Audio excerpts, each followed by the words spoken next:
We are live in Arlington, staying on top of the breaking news, a shooting here at Timberview High School this morning, and we're learning a lot more about the shooter. He's a teenager himself. He's a student here at this school. Timothy Simpkins is 18 years old, and police tell us that he got himself an attorney and turned himself in to the Arlington Police Department, so he is in custody right now. I want to bring in my colleague Tanya Iser. She has been outside Simpkins' home for most of the afternoon. Tanya, what more are you learning about him?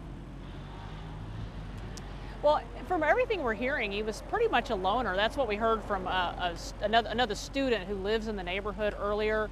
And I just want to note that we have talked to his mother off camera. She didn't want to give an interview, but she told us that he had been bullied. And just a couple of moments ago, we saw her and presumably other relatives outside praying. I mean, as a mom, I can't imagine, trying to imagine what she's going through. It's got to be an unimaginable situation to have to deal with something, your child having allegedly done something as serious as this.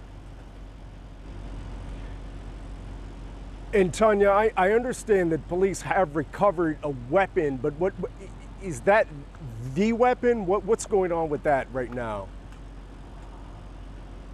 Well, my understanding is they did recover a weapon. Obviously, they're going to have to do ballistics. I know a lot of people watch TV and they think, oh, this stuff just happens immediately, and that's not how it works.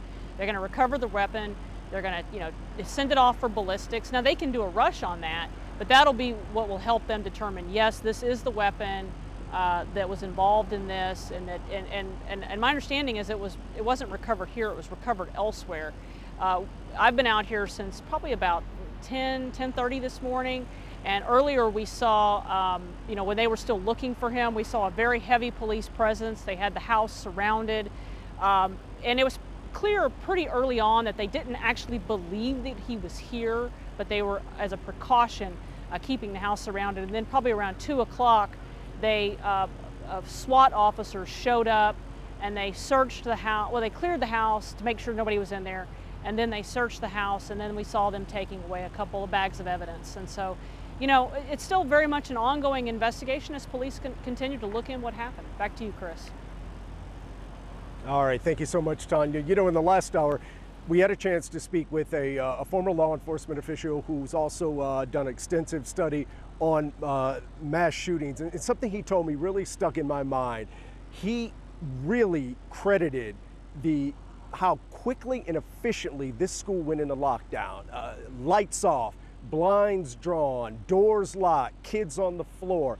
He thinks that saved a lot of lives, and he said that parents across North Texas need to be talking to their superintendents and districts to make sure that their schools are just as prepared for an incident as this one was.